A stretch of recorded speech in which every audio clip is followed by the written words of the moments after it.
¿Sabías que el hecho de apretar los dientes podría estar afectando tu sonrisa? Y que levantarte con dolor de cabeza y de mandíbula podría estar en relación con el... Y tú dirás, pero Rocío, ¿qué es el bruxismo?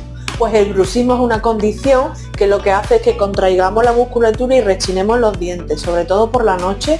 La solución para ello, ¿cuál es? La combinación de tratamientos. Por un lado con el dentista, porque nos va a colocar una férula de descarga y va a descargar toda la zona de aquí. Y por otro lado con tratamientos con neuromodulador en la consulta de medicina estética, para relajar la musculatura. Así que si quieres recuperar tu salud y levantarte sin dolores de cabeza, agenda ya tu cita.